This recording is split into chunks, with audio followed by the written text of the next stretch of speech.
And it appears that the parents of the boy who the world thought was in a runaway balloon that was flying over Colorado, well, their story may be out of gas. It seems to be crumbling about how they thought their son was in that balloon, which sparked a 2-hour search and some wall-to-wall network news coverage. But with new information coming out tonight about the chance that it was all a hoax, experts say real-life drama caught on camera continues to captivate us because it doesn't matter whether it's real or fake. John Donovan has more on that. It was up there just 2 hours on Thursday, but if you multiply that 2 hours by, say, 1 million TV viewers who could not stop watching, and that's got to be conservative, that is still 228 years, more than 2 centuries of human brain time devoted to a gas bag, a lot of hot air, literally, as we now know, because it was a false alarm all along. The little boy who had supposedly gone up with the runaway balloon, of course, never left the ground. A relief, but it also kind of let the air out of the whole drama. Because the stakes as we thought we knew them, life and death and an uncertain outcome that we would see unfold before our very eyes, that's why we stared at a barren image of a slow-moving balloon. It's not the image, it's the suspense. Let's face it, we like suspense. It was just an endless shot of traffic when O.J. Simpson made his famous run for it in the white Bronco. But the suspense, the sheer unpredictability, would he be caught? Would he use the gun he said he had with him? Would he run out of gas? That is suspense. Last winter, the U.S. jet on the Hudson River, we didn't know if they'd survive. The JetBlue plane with the twisted nose wheel, this was 2005, coming in for a landing at Los Angeles Airport. We didn't know if they'd make it, but if you turned it on, you couldn't turn it off.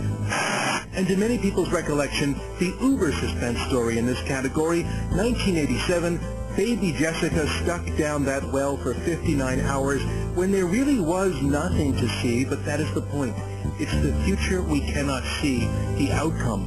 That's what keeps us riveted. You can ask psychologists what this is all about, and their answers make sense. Part of it is empathy. I mean, we put ourselves in the circumstance, so we're on that cliff, on a cliffhanger.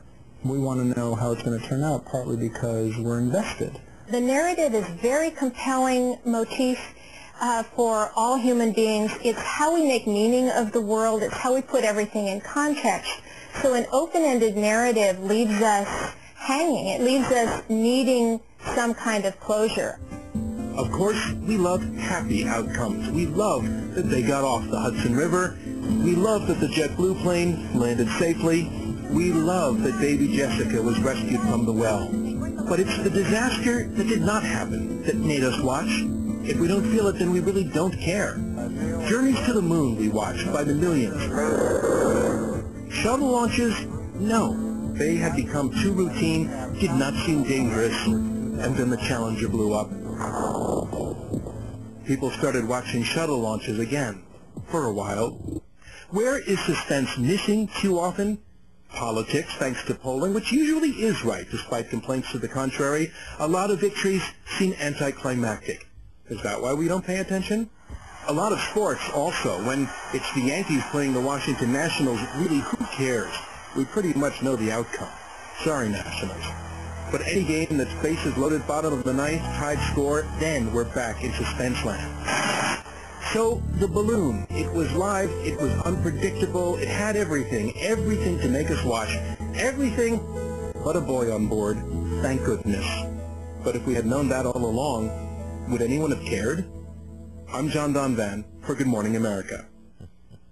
Well, and there is more on the BalloonBoy story that is due out tomorrow. The sheriff promises a press conference around 10 o'clock our time here, possibly to update us on the charges that the parents could possibly face. You know, it was a nice day. It turned out to be one sultry evening. Darla is here after the break to let us know what we can expect for the second half of our weekend. You're watching News 10 at 11.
This is News 10 at 11, connecting with our community.